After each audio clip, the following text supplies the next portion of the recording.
We parcel everything that's happening into notions. The word notion seems quite harmless, doesn't it? Quite neutral. But it's how we organise our whole understanding of our existence. We passionately identify with these notions. Notions of being an individual, notions of having a body, notions of our senses, notions of a world out there, of life, of death.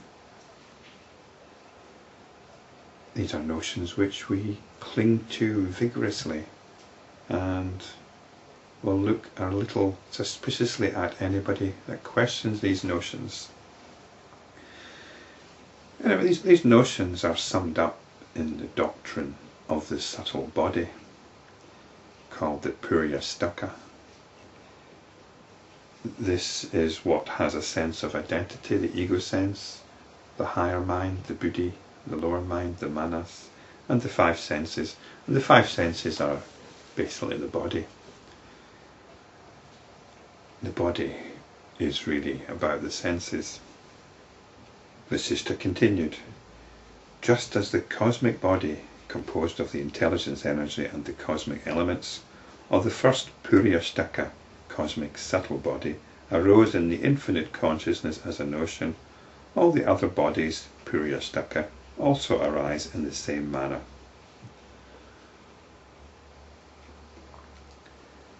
The cosmic body. Again, this is the fundamental awareness. We've got notions of our own body, our own inner body as well, if you like. And then we have notions of other bodies. I assume you too have a sense of yourself. You too believe that you're experiencing perception. You too believe in life and death. So this cosmic body isn't something remote and up there. It's what is here right now. Whatever the jiva, which is the puryashtaka or the subtle body, conceives of while still in the womb, that it sees as existent. I suspect this is being meant quite literally, conceives of while still in the womb. We can understand it as the jiva in its initial primordial state. Whatever notions form, these are what it hangs on to. These are what it relates everything else to. You have some basic notions and you relate everything else that happens to these notions. This is like religion. If you have a particular religious belief, you'll try to fit all of experiencing into your belief structure. Sometimes it doesn't really work, but you try and cover up the holes. This is what we do in general. The story of perception, for example, is full of holes. It's got some massive holes in it, but we just ignore it. So do stories of life and death, of animate and inanimate. But we ignore the cracks or employ philosophers to spend their time thinking about these things. Just as in the macrocosm, the cosmic elements evolve, even so in the microcosm, the senses corresponding to those elements evolve. It's putting things here on a macrocosmic level. Basically what's being said here is it's a dynamic process. Notions are being reinforced all the time until we take them as true, until we take them as reality. So these cosmic elements I would regard as notions. Of course, they are not actually created. These expressions and descriptions are used merely for the sake of instruction. These ideas which are used in instruction are dispelled by the enquiry which they initially promote and prompt. So it's been put here into a macrocosmic level, and I think this is to indicate how universal this is, how complete it is. This is the universal process, the creation of notions and identifying with these notions. And We've also got intelligence. If we start looking into these notions, then we've got inquiry. This inquiry often takes the form of science or religion or philosophy or art, but hopefully it will eventually turn to self-inquiry.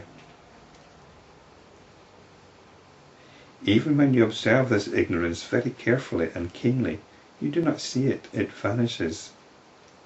When you look at things closely, they tend to disappear. It's like couples that have the most violent argument, and yet when they start thinking about it, they've forgotten what they were arguing about. The physicist explores reality, breaks down reality, and the more the physicist looks into reality, the more insubstantial it becomes, the more unreal it becomes. We only talk of water in the mirage. The water in the mirage, being unreal, has never been water at all. In the light of truth, the reality of all things is revealed, and delusion or illusory perception vanishes. We're no longer caught up in it.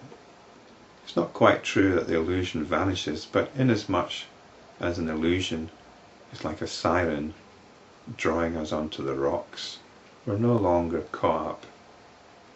We no longer heed the siren's call. So in that sense, the illusion vanishes. Illusory perception vanishes. Perception's an illusion. It's all happening right now, regardless of what notions we've got, of what notions we subscribe to. The self is real.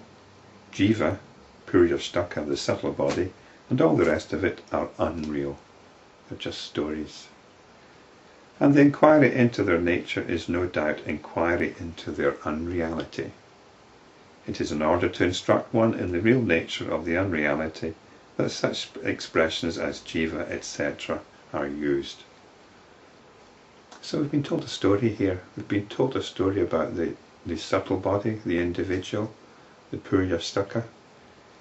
And the point of the story is to show how consciousness identifies with these notions, how we get caught up in the stories. And all there is consciousness. We can come back to this at any moment.